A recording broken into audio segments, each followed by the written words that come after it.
नमस्कार बच्चों, मेरा नाम है अनिल देवड़ा। स्कूल गुरुजी में आपका बहुत बहुत स्वागत है। बच्चों, लास्ट क्लास तक हम लोगों ने क्या देख चुके थे? तो मैं आप लोगों को बता चुका था कि इंटेंसिटी ऑफ इलेक्ट्रिक फील्ड क्या होता है, उसके यूनिट्स देख चुके थे। ये इलेक्ट्रिक फील्ड एक्चुअली क्या होता है वो मैंने आपको समझाया था। लेकिन साथ ही साथ में अभी तक जितना भी हमने हमारा नॉलेज जो गेन किया है वो सिर्फ और सिर्फ नॉलेज जो है वो हमारा पॉइंट चार्ज के इर्द गिर्द ही घूमता है। यानी पॉइंट चार्ज के अलावा जब दूसरे चार्ज आते हैं तब हमारे सामने क्या प्रॉब्लम क्रिएट होती है, उसके बारे में हम आज के क्लास में डिस्कस करेंगे। कितने तरीके के चार्ज डिस्ट्रीब्यूशन हो सकते हैं, मतलब कुल मिला के आज के क्लास में जो है हमें चार्ज डिस्ट्रीब्यूशन के बारे में पढ़ना है। ठीक है, चलिए तो चार्ज डिस्ट्रीब्यूशन के बारे में पढ़ते हैं। तो हमारे पास में क्या है कि डिस्ट्रीब्यूशन ऑफ चार्ज। तो फर्स्ट टाइप का डिस्ट्रीब्यूशन ऑफ चार्ज है हमारे पास, that is linear charge distribution. Linear charge distribution बोल सकते हैं इसको, या लीनियर चार्ज डेंसिटी भी बोल सकते हैं। अब लीनियर चार्ज डेंसिटी तो देखिए यहाँ पर आपको ड्रॉ में दिख रहा होगा कि हमारे पास में क्या है, एक मेटल की बहुत पतली सी और बहुत लंबी सी एक थिन क्या है, एक मेटल की स्ट्रिंग है। अब क्या है कि इसके ऊपर हमने कुछ चार्ज दिया। अब ये जैसे हमने चार्ज दिया तो इसके ऊपर चार्ज का डिस्ट्रीब्यूशन एक्चुअली कैसे होगा, ये चीज आप लोग देखिए समझने की कोशिश करिएगा कि चार्ज का इसके ऊपर डिस्ट्रीब्यूशन कैसे होगा। तो हमें ये मालूम है कि सारे चार्जेस क्या होते हैं, एक दूसरे को रिपेल करते हैं। मतलब सारे चार्जेस नहीं, सॉरी, अगर सिमिलर चार्जेस है तो वो एक दूसरे को रिपेल करेंगे। अच्छा, रिपेल करेंगे इसका मतलब क्या है कि एक चार्ज मैंने जैसे इस मेटल को अगर एक चार्ज मैंने दिया और दूसरा चार्ज जैसे दिया तो वो दूसरा चार्ज क्या होगा, इससे भग के दूर दूर जाएंगे दोनों। और कितना दूर दूर जाएंगे, तो वो एक दूसरे से दूर होते ही जाना चाहेंगे, जितना उनसे होते बने वो एक दूसरे से दूर होते जाएंगे। अच्छा, मैंने तीसरा चार्ज दिया तो तीनों चार्ज क्या होंगे, एक दूसरे से दूर होने की कोशिश करेंगे। तीनों चार्जेस एक दूसरे से दूर होते जाएंगे। अगले चार्ज दिए तो इसका मतलब क्या है कि वो सारे के सारे, जैसे मैं इसके ऊपर चार्ज दूंगा, देखिए समझने की कोशिश कीजिए। क्या है कि ये हमारे पास क्या है, जैसे कि एक मेटल की स्ट्रिंग है।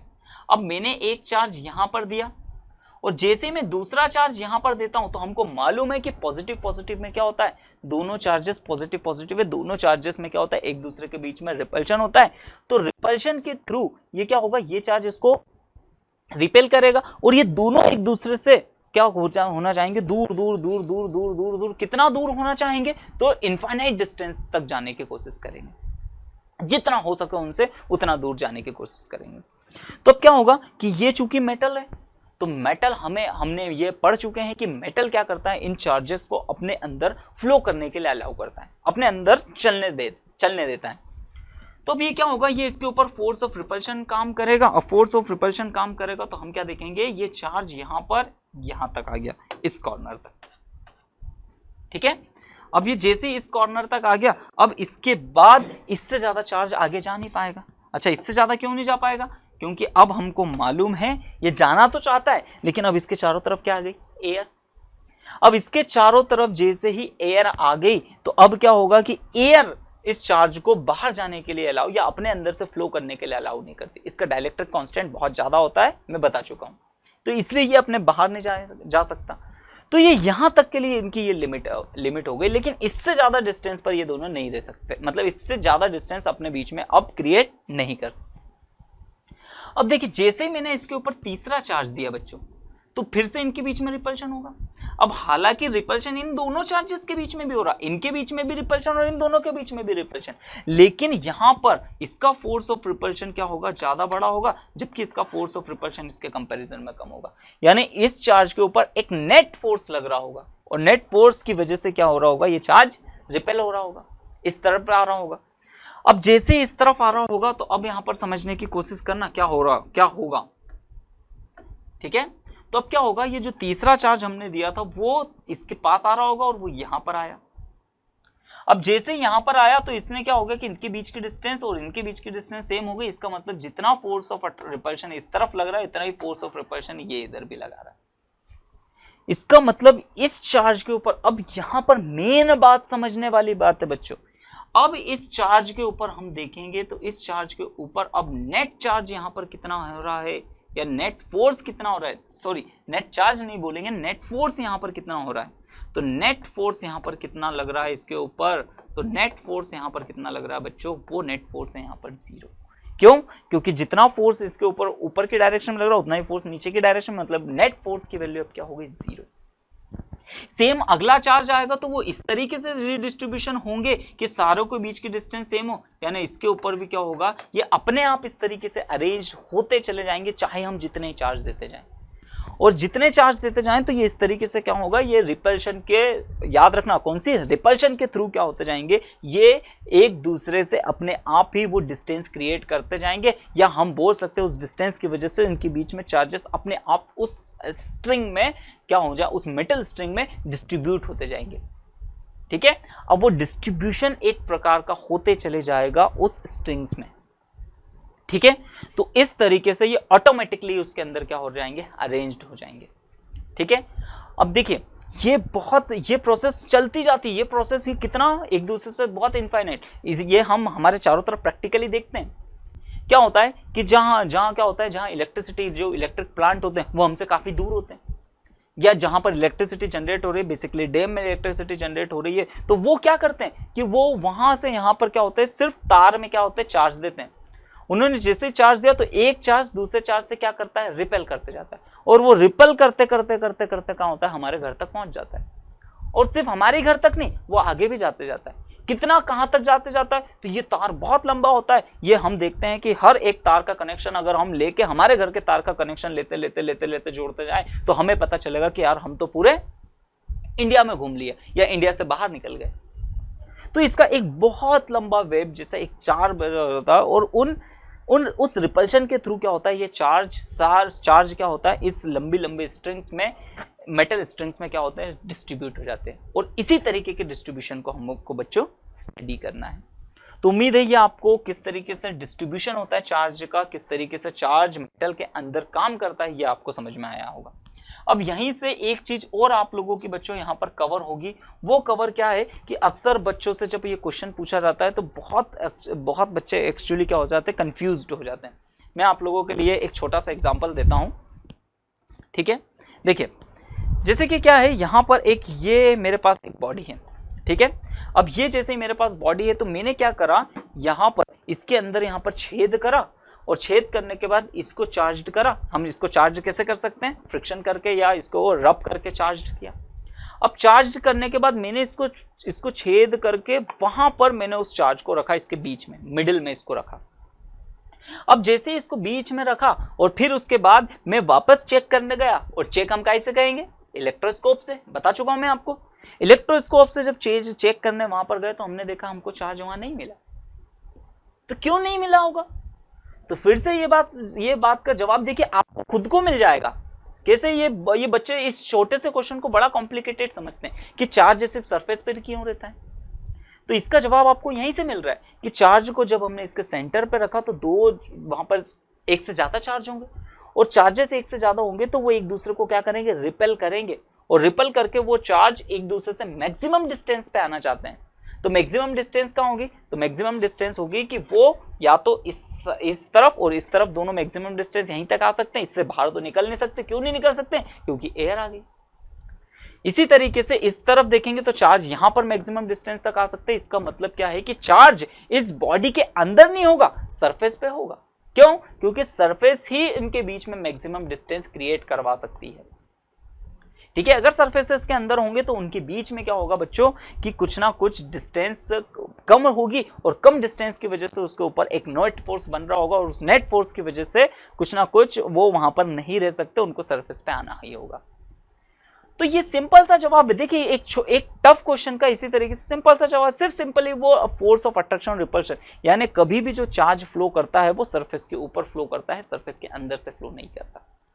तो ये एक छोटी सी हमने एक फिनोमिना यहाँ पर जाना। तो यहाँ पर इतने आप सभी लोगों को समझ में आया। अच्छा, अब यहाँ पर अभी तक हम सारी चीजों में क्या देखेंगे?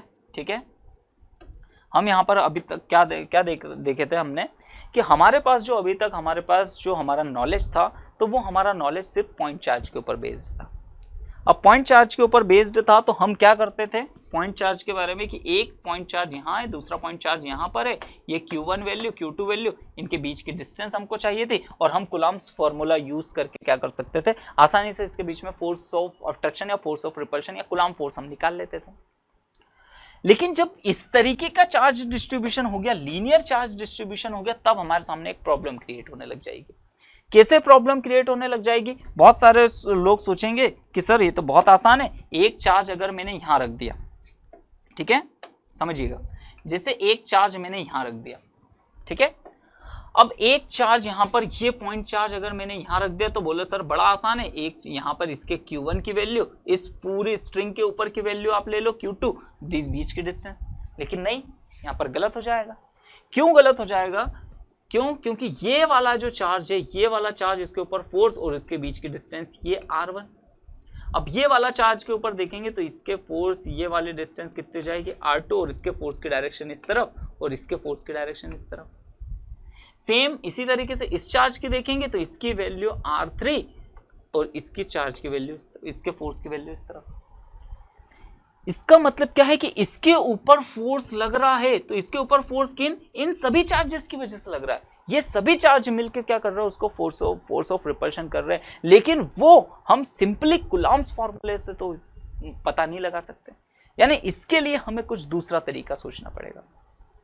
अब दूसरा तरीका, तो हमारे पास ऐसा कोई दूसरा फॉर्मूला था ही नहीं, तो हमने क्या किया, कूलम्ब के लॉ को ही लेकर आगे बढ़े, और कूलम्ब के लॉ को ही आगे लेकर आगे बढ़े, साथ ही साथ में मैथमेटिक्स का हेल्प लिया, और मैथमेटिक्स का हेल्प करने के बाद इस फोर्स को हमने एक्चुअली कैलकुलेट किया, या इस इंटेंसिटी, इस फोर्स को हम आसानी से, या इसकी वजह से जो intensity of electric field create हो रहा होगा उसको हमने कैलकुलेट किया। कैसे कैलकुलेट किया वो समझते हैं, मैं इसे रफ कर देता हूं, ठीक है। यहां पर समझिएगा कि अब ये तो हमने क्या करा, एक चार्ज क्रिएट करा था, मतलब एक स्ट्रिंग है, इसके ऊपर चार्ज है।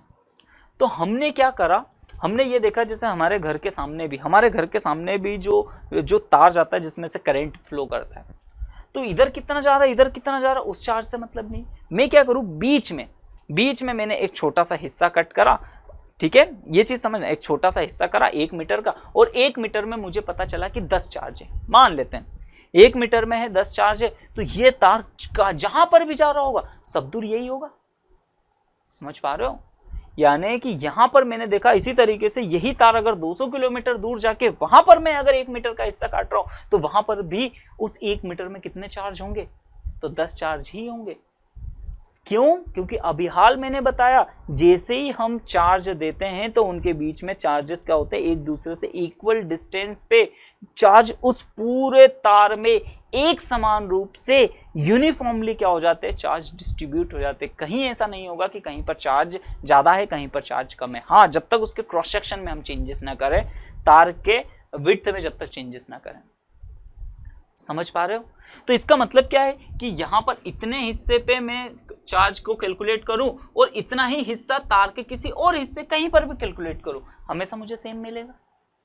उम्मीद है समझ में आ रहा होगा। तो यही तरीका हमने यहां पर यूज करा। समझिएगा। अब लीनियर चार्ज डिस्ट्रीब्यूशन क्या होता है, तो लीनियर चार्ज डिस्ट्रीब्यूशन को हम एक्चुअली लैम्डा से रिप्रेजेंट करते हैं। ये इस तरीके का इसका साइन होता है, लैम्डा से रिप्रेजेंट करते हैं, और lambda is the charge per unit length.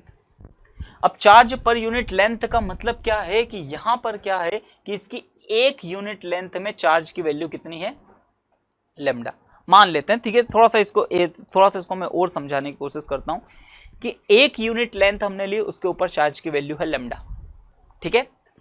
2 unit ले ली तो उसके ऊपर चार्ज की वैल्यू कितनी हो जाएगी, दैट इज 2 लैम्डा। 3 ले ली तो 3 लैम्डा, 10 ले ली तो 10 लैम्डा। बड़ा इजी नहीं हो गया? तो इसका मतलब क्या है कि इसके ऊपर हम इसको किस तरीके से कैलकुलेट कर सकते हैं, तो चार्ज की वैल्यू हम किस तरीके से कैलकुलेट कर सकते हैं, तो क्या हो जाएगा, Q is equal to total charge कितना है, तो वो कितने लेंथ पर है, पर ये है पर यूनिट चार्ज, मतलब एक यूनिट लेंथ पे चार्ज कितना है वो लैम्डा, और कितनी लेंथ है, तो L लेंथ है। जैसे अभी हम कर रहे थे ना, 2 मीटर पे देख रहे थे 2 का मल्टीप्लिकेशन कर रहे थे, 3 के ऊपर देख रहे थे 3 का मल्टीप्लिकेशन कर रहे थे, 10 यूनिट पे देख रहे थे 10 का मल्टीप्लिकेशन, इसी तरीके से L के ऊपर तो L, और ये क्या हो जाएगा, तो ये है टोटल चार्ज, नेट चार्ज। अब इसी तरीके से हम लैम्डा की भी वैल्यू निकाल सकते हैं, तो लैम्डा इज इक्वल टू हमारे पास क्या हो जाएगा, Q by L। Q by L मतलब total charge present on string divide by L, ठीक है। तो ये एक इस तरीके से हमने क्या करा, एक सिंपली यहां पर एक फॉर्मूला डिराइव करा या फॉर्मूला बनाया।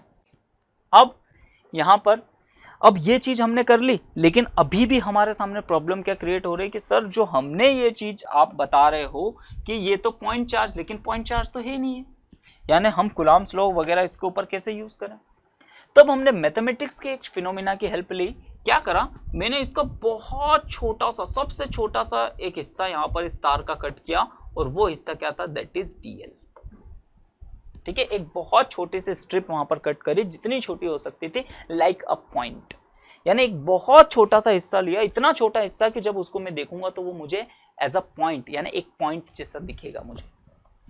अब इसके ऊपर चार्ज की वैल्यू कितनी हो जाएगी, तो इस छोटे से हिस्से के ऊपर चार्ज की वैल्यू कितनी हो जाएगी, तो वो हम कैसे निकाल लेंगे, तो वो हो जाएगा, ठीक है, समझने की कोशिश करना कि चार्ज से है हमारे पास उस छोटे से के ऊपर डी क्यू लेमडा, और छोटी सी लेंथ हमने ली तो उतने जितने एरिया पे देख, जितने लेंथ पे देख रहे हैं उसका मल्टीप्लिकेशन कर दिया।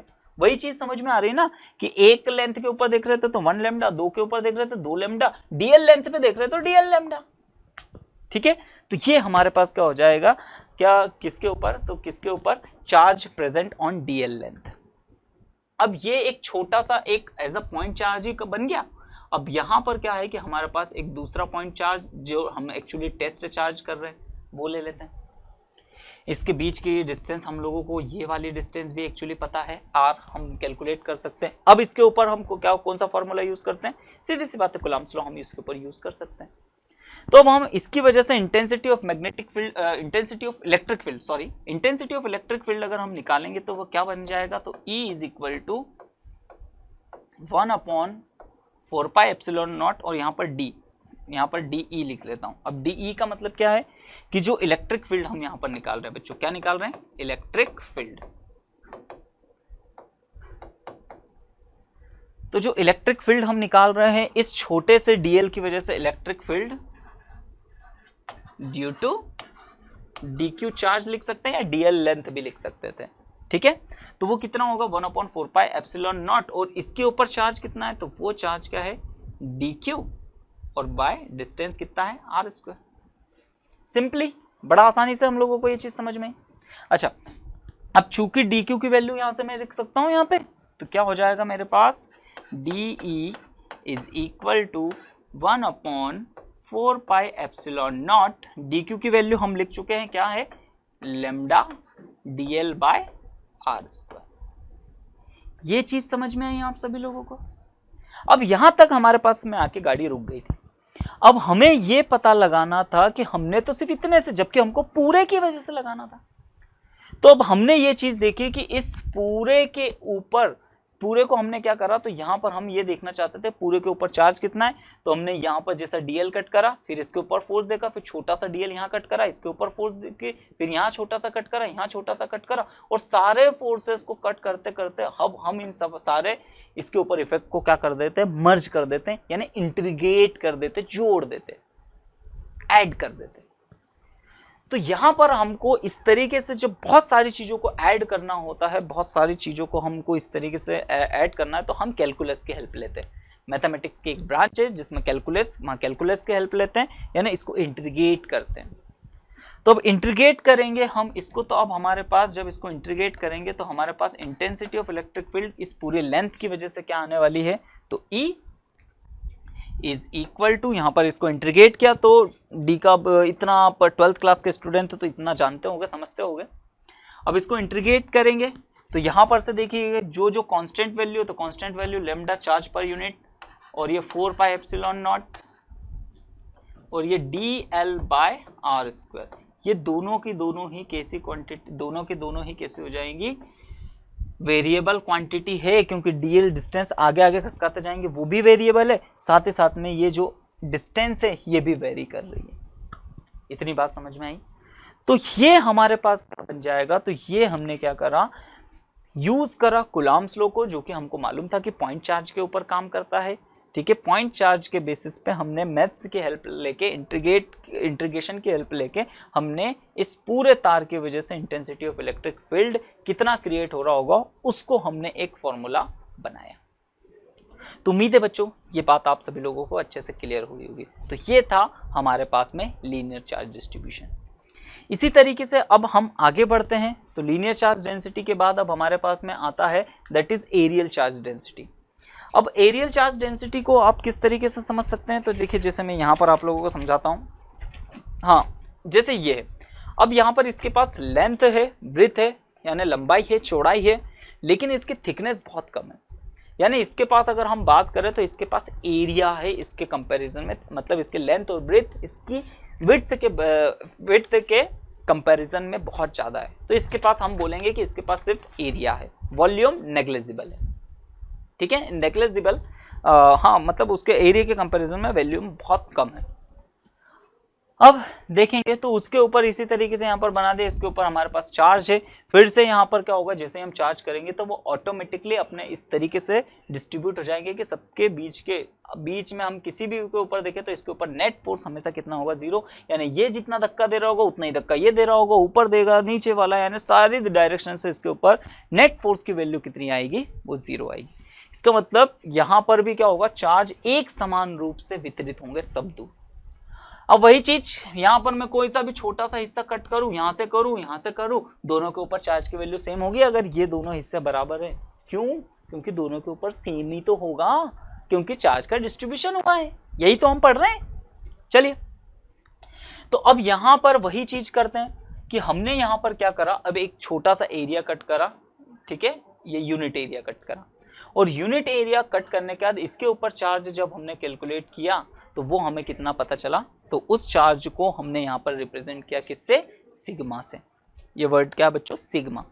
तो sigma is charge per unit area is called aerial charge density. ठीक है, if Q charge on the area. अब पूरे को इसको मैं फिर से यहाँ पर, अब देखिए यहाँ से वही सारी चीज हम समझते हैं कि यहाँ पर किसने है, तो टोटल चार्ज डेंसिटी हमारे पास लेमडा कितने एरिया पर है, ए एरिया पे, ये हमारे पास क्या हो जाएगा, टोटल चार्ज। बिल्कुल पिछले जो areal charge linear charge density पढ़ा बिल्कुल उसी तरीके से यहाँ पर सिग्मा की वैल्यू हमारे पास क्या हो जाएगी, तो sigma is equal to q by a, that is areal charge density.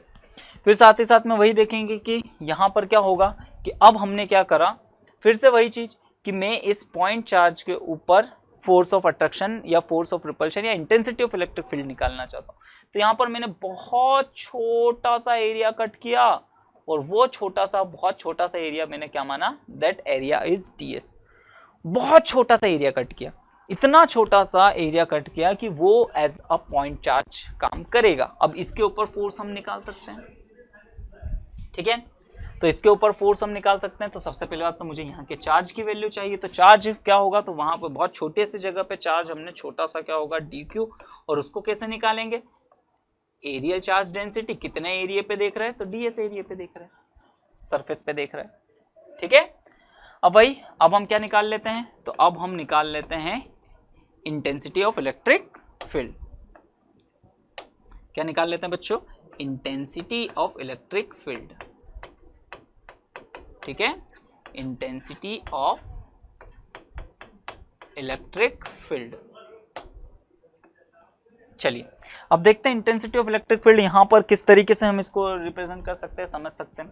तो फिर से इसकी वजह से देख रहे हैं तो ये सोर्स चार्ज बनेगा, तो हमारे पास इंटेंसिटी ऑफ इलेक्ट्रिक फील्ड क्या आएगी, तो वो आएगी DE is equal to 1/4 pi epsilon naught DQ, क्योंकि छोटे से एरिया के ऊपर चार्ज कितना है, बिल्कुल छोटा सा DQ, और डिस्टेंस कितनी है, दैट इज r²। इजीली सभी को समझ में आया। चलिए आगे देखते हैं। अब फिर से वही पिक्चर, DQ की वैल्यू हम यहाँ से इसमें रख सकते हैं, तो DE हमारे पास में क्या आ जाएगा, वो आ जाएगा 1/4 पाई एप्सिलॉन नॉट, DQ की जगह क्या आ जाएगा, सिग्मा ds बाय r²। ये हमारे पास क्या आ गई, एक value as a point charge. But हमें पूरे सरफेस की वजह से देखना है, तो फिर से हम इसको इंटीग्रेट करेंगे, तो यहाँ पर हम देखेंगे कि फिर से हमारे पास कांस्टेंट टर्म जो है वो है सिग्मा 1/4 पाई एप्सिलॉन नॉट, और जो हमारे पास चेंजेबल है वो है ds बाय r²। तो ये हमारे पास बच्चों क्या हो जाएगा, एक और फिनोमेना आएगा। तो उम्मीद है बच्चों एरियल चार्ज डेंसिटी भी आप लोगों को काफ़ी अच्छे से क्लियर हो गई, बिल्कुल लीनियर चार्ज डेंसिटी जैसा ही, बस थोड़ा सा उसको इमेजिन करना थोड़ा सा अलग हो जाता है। आगे बढ़ते हैं। इसी तरीके से थर्ड हमारे पास चार्ज डेंसिटी है, वो है वॉल्यूमेट्रिक चार्ज डेंसिटी। ठीक है, तो वॉल्यूमेट्रिक चार्ज डेंसिटी, इसको हम बच्चों रो से रिप्रेजेंट करते हैं। जनरली इसको इस तरीके से लिखा जाता है, रो से रिप्रेजेंट करते हैं। तो rho is a volumetric charge density और चार्ज पर यूनिट वॉल्यूम। ठीक है, फिर से वही चीज, अब इसमें बहुत सारा चीज, जैसे कि ये वॉल्यूम है, तो अब इसका क्या होगा, हमने एक छोटा सा वॉल्यूम कट करेंगे, यानी इस तरीके से क्यूब कट करेंगे। और कैसे कट करेंगे, ये यूनिट लेंथ वाला, यानी लेंथ ब्रेथ हाइट सबकी 1 होनी चाहिए, यूनिट होनी चाहिए एक्चुअली। उसके ऊपर जब हम चार्ज कैलकुलेट करेंगे तो वो हमें मिलेगा सिग्मा रो। तो अब क्या होगा कि रो तो है volumetric charge density, total volume के ऊपर देखना चाहते तो v से मल्टीप्लिकेशन कर देंगे, तो इस तरीके से हमको उस बॉक्स के ऊपर या उस पूरे वॉल्यूम के ऊपर टोटल चार्ज कितना है Q, उसकी वैल्यू मिल जाएगी। इसी तरीके से हम रो की वैल्यू निकालेंगे, तो रो इज इक्वल टू क्या हो जाएगा बच्चों, total charge by volume. Total charge उसके ऊपर कितना है, वॉल्यूम। इस तरीके से हम charge density, volumetric charge density find out कर सकते हैं। फिर से वही चीज, अब क्या करेंगे, तो इसका हमने इतना छोटा सा वॉल्यूम कट किया, एक इतना छोटा सा वॉल्यूम कट किया कि वो as a point charge cover हो जाए।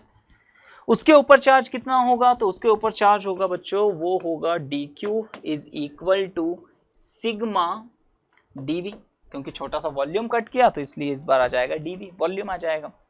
फिर से अब वही निकालते हैं हम, क्या, इंटेंसिटी ऑफ इलेक्ट्रिक फील्ड।